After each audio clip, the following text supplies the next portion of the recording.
Good morning everyone. Today we are going to start with the NEET classes for the second year biology students, right? So in these classes we will be discussing regarding the previous year NEET as well as the AIPMT question papers. So NEET is a national eligibility cum entrance test as well as AIPMT means All India Pre-Medical Test, right? So by solving these question papers, so you will get an idea so which type of questions are going to be asked in the examination, and also it will be easy for you people to face and solve the questions easily, right? So today we are going to start with the first chapter from the second year biology syllabus, that is reproduction in organisms, from the unit reproduction, right? So let us start with the questions. So the question 1 is that which one of the following statement is not correct, right? We should identify among the 4 options that which statement is not correct. So before going with the options, we should clearly understand whether to identify the wrong statement or the correct statement. So here they have mentioned not correct means the statement which is wrong. So the first one is that offsprings produced by the asexual reproduction are called clone. Means the offsprings which are produced through the process of asexual reproduction are said to be clone. So why the offsprings of asexual reproduction are called as clones? Because clones are the individuals which are genetically and morphologically identical to their parents, right? So hence this statement is right or this statement is correct, because the offsprings of the asexual reproduction are called as clone as they are both genetically and morphologically identical to their parents, right?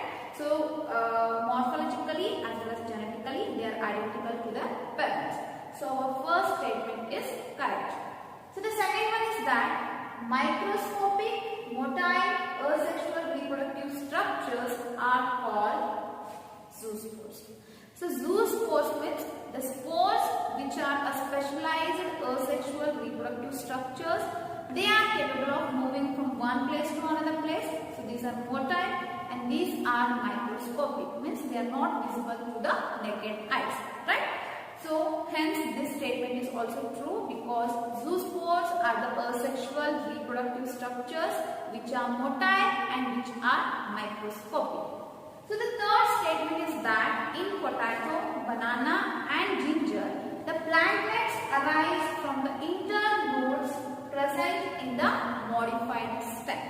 In banana and potato as well as the ginger, so they are going to say that the plantlets are arising from the internodes of the modified stem, which is the wrong statement, because here the plantlets of banana, ginger and the potato, they are not going to arise from the internodes, right? So they are going to arise from the nodes which are present in the modified stem, right?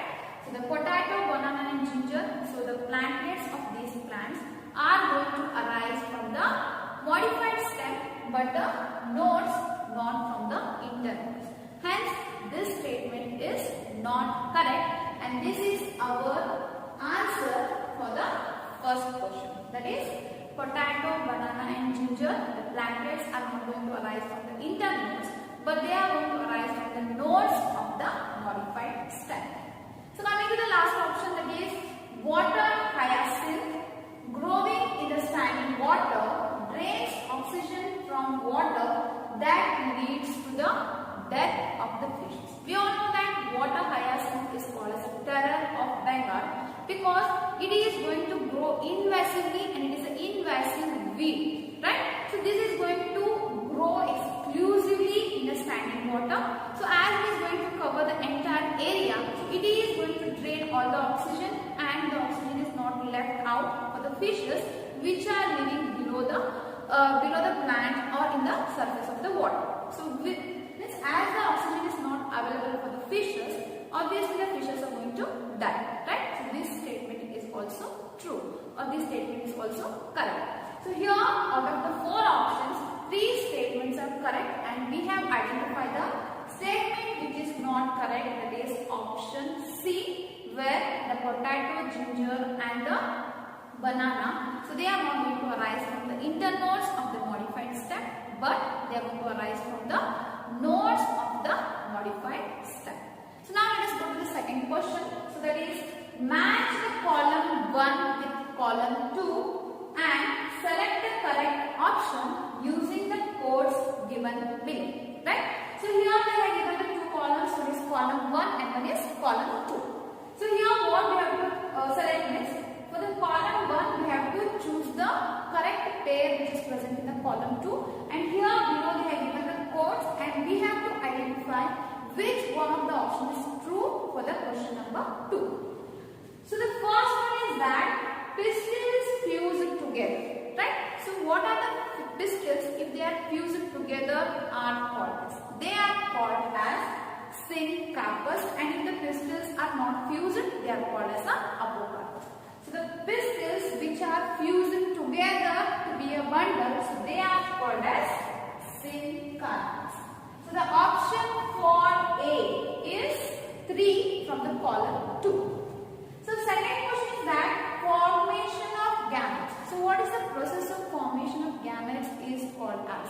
The process of formation of gametes is called as gametogenesis. So here the option for B is 1 from the column 2. Third one is that the hyphae of the higher ascomycetes, that is in case of the fungi, so the higher ascomycetes are having the hyphae which is dikaryotic, right? So these are dikaryotic. So that is the third one from the column 1 matches with the fourth option of column 2. So now going to the last one, that is unisexual female flower. Means the plants which are having either the male or the female flower, right? So if the plant is having only the female flower, then it is called as a pistillate. Suppose if it is having only the male flower, then it is called as a staminate, right? So the unisexual female flower is called as pistillate. So now let us search which one of the options is true according to our matches. So the question number, that is column 1, A is going to match with the third option of column 2. So out of these 4 options, the OT option which is going to match according to our labels is the option D. So here the this from the column 1, A is going to match with the third option of the column 2, B is going to match with the first option of column 2, C is going to match with the fourth option of column 2, whereas the D, so this is going to match with the second option of the column 2. Column 2, right? So let me say I have written this column 3, so it is column 2, right? So here what we have to do is we have to take an option from column 1 and we should try to relate to the options which are present in the column 2 and find out which option is right according to the matching of the column 1 and column 2. So now let us go to the next question. Okay, so coming to the third question is that which one of the following generates new genetic combinations leading to the variations, right? So here they have given us the 4 processes, right? So out of this we should identify which process is going to generate new genetic combinations. So these new genetic combinations are going to lead to the variation. So coming to the first one, that is vegetative reproduction. So what do you mean by vegetative reproduction? So it is a type of asexual reproduction seen in the plants, right? So the asexual reproduction in plants is generally termed as vegetative reproduction. So what happens in the vegetative reproduction is that a new plantlet is going to arise from the part of the parent plant, or it can be from the specialized reproductive structure of the parent plant, right? So here there is only involvement of a single parent, right? Hence there is no fusion or there is no recombination, right? So this process is not suitable or this process is not right. So coming to the second one, that is parthenogenesis. So what do you mean by parthenogenesis? So it is a process in which the female gamete undergoes the development to form a new organism, right? The process of the female gamete undergoing the development to form the new individual or the new organism is termed termed as parthenogenesis, right? Here also, as there is involvement of a single gamete or a single parent, there is no chances for the new combinations or the variation. Hence, this option is also not right. So the third option is sexual reproduction. So what I mean by sexual reproduction means here there is involvement of two parents and there is also the involvement of formation and fusion of male and female gametes, right? The sexual reproduction is a result of fusion of male and female gametes, as two different types of gametes are going to fuse here. So, and they are also undergoing the process of meiosis, which involves the crossing over as well as the recombination. So hence, this process is going to lead to the variations or is going to form the new genetic combinations. Hence, our answer for question number 3 is sexual reproduction. So sexual reproduction is going to generate new genetic combinations which are going to lead to the variation. So coming to our last option, that is nucellar polyembryony, right? So what is this nucellar polyembryony means? It is a type of seed production, or it is a type of seed reproduction which is seen in some of the plant species, especially the citrus. So what happens in this nucellar polyembryony means the nucellar embryos are formed from the nucellus tissue of the ovule, right? Here also there is no involvement of the meiosis and there is no involvement of the fusion of gametes. Hence, this process is also not going to result in the variation, right? So out of the 4 processes, that is vegetative reproduction, parthenogenesis, sexual reproduction as well as the nucellar polyembryony, the right option is that sexual reproduction, right? So coming to the 4th question. So the 4th question is that which of the following pairs is not correctly matched? So they are asking you to identify the wrongly matched pair from the columns. That is, from one is the mode of reproduction and one is the example, right? So here in the first column they have given different modes of reproduction and in the second column they have given certain examples. We should identify which is the wrongly matched pair. So coming to the first one, that is binary fission.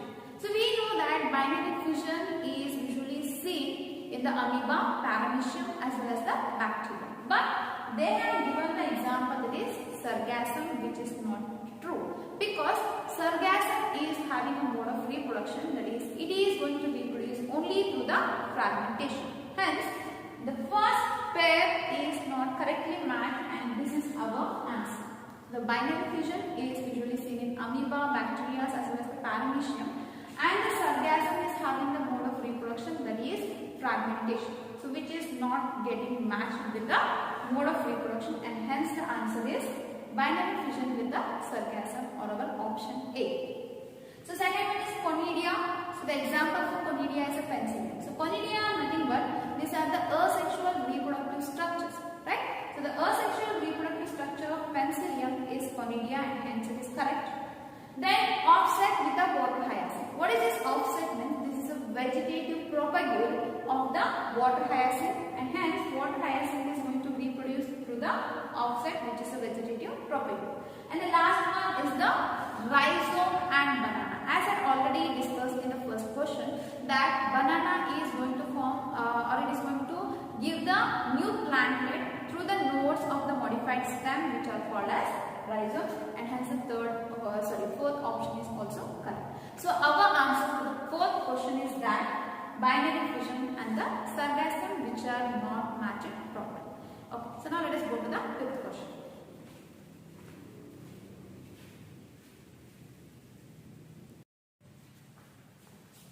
Okay, so now coming to the 5th question.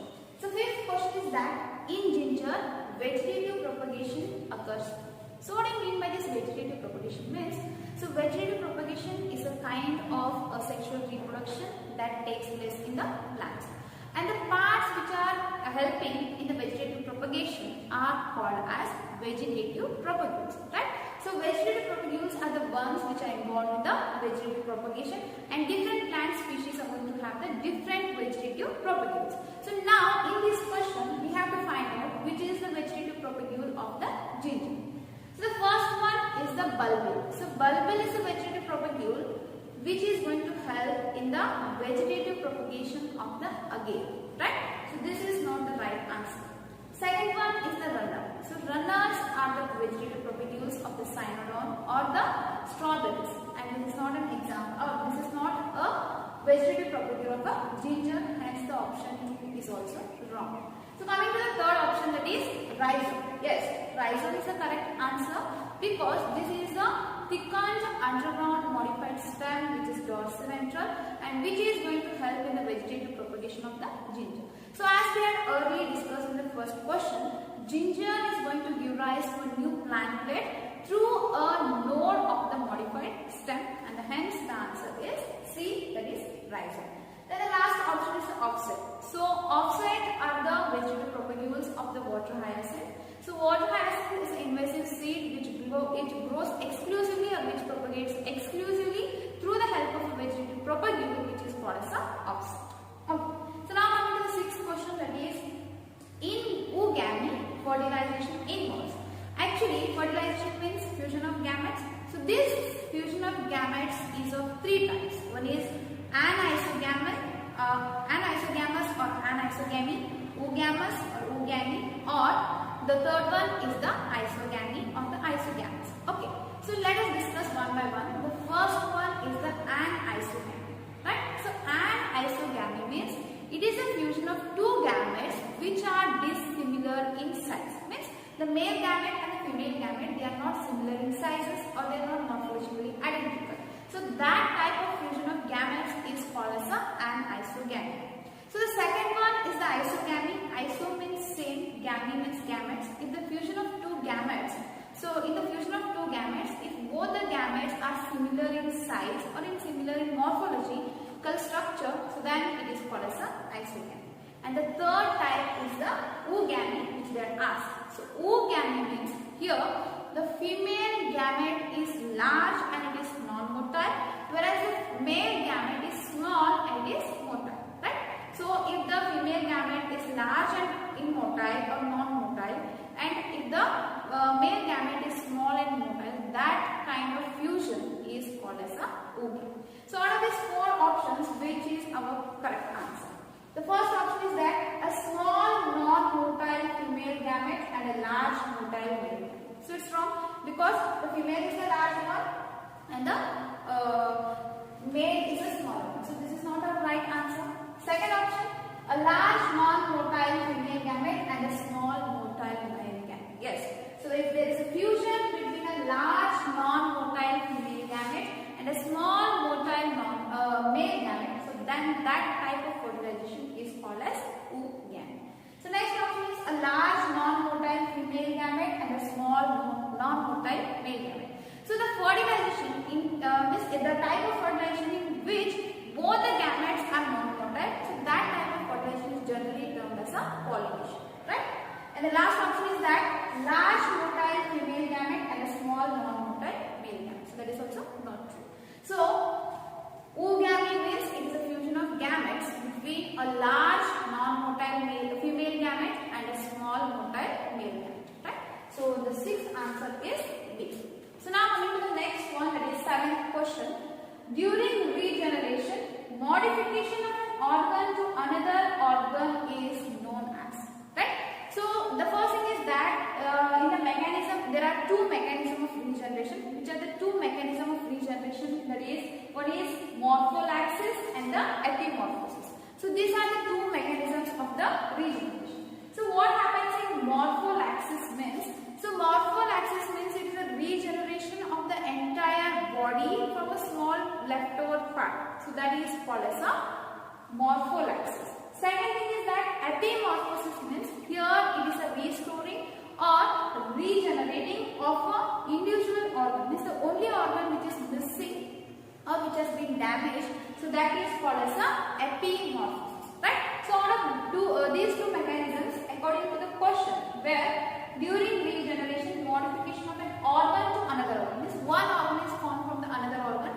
So where it has got wound or it has got injured from the cells, there is a development of a new organ. So that type of process is called as a epimorphosis.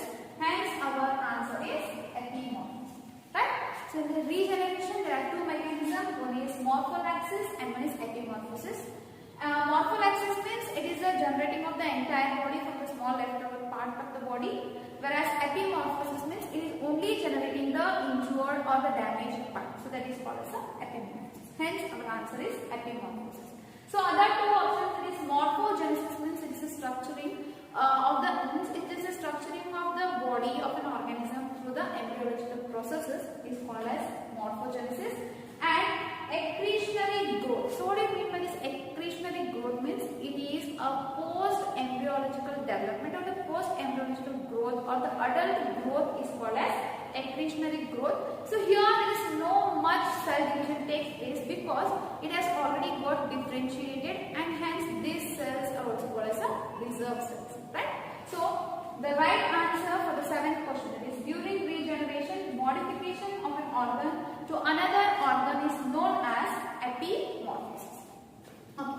So coming to the eighth question, the process of series of changes from larva to adult after embryonic development is called, right? So the series of changes taking place from the larva until the adult. So what is this process is called, right? So they have given four options. The first one is the regeneration. So what do you mean by this regeneration? Means it is restoring the damaged or the missing cell, tissue or organ, or it might be the entire part of the animal or the plant which has to be functioned well. So that is called as regeneration. Second one is growth. So what do you mean by growth? Means so it is an increase in the size or it is a development of an organism is called as a growth. Third one is metamorphosis, which is the right answer for this question. So that is the series of changes from larva to adult after embryonic development is called as metamorphosis. And the last one is aging. So aging is a process of becoming older, right? So it is an indication or it is a deterioration in case of the structural as well as the physiological functions. So that is termed to be aging, right? So the right answer for question 8 is metamorphosis. So metamorphosis means it is a process of series of changes from the larva to the adult after embryonic development is called metamorphosis. Okay. So now let us go to the next question. Okay. So now coming to the ninth question, that is the last question of this today's class. So nothing lives forever but life continues. What does it mean, right? So nothing lives forever means there is no such organism which is immortal or which is not having a natural death or which is not having a death itself, right? So every organism is going to die one or the other, right? There is no organism which is immortal. Every organism is mortal, right? But still the life continues, means their species are going to get continued. So what is the reason or what is the meaning of this, right? So let us go through the options. The first one is older die but new are produced due to the reproduction, right? So this is the right answer for the question. What does it means? So organisms, they give birth to the new one. So the new one grows, they become adult. So they are going to get aged and one or the other day they are going to die. But before going to die, so they have also reproduced some of the new offsprings which are going to continue the further life, right? So the meaning of this statement, that is older die, means when one get aged, so they are going to die, but new one produced due to the reproduction. So in their entire life, they are going to reproduce and they are also going to give life to the new offspring, so which are going to continue on the earth. So the first answer is right. So second option, nothing can produce without death. So what does this statement mean? Means the reproduction can't take place without the death. So this is not true. Third one, death has nothing to do with the continuation of the life, right? So it is irrelevant to the question that death is not at all related with the continuation of life. So death is definitely related to the continuation of life. And next is that parthenogenesis is must for sexual reproduction. So the parthenogenesis is a different type of reproduction, whereas the sexual reproduction is a different type of reproduction.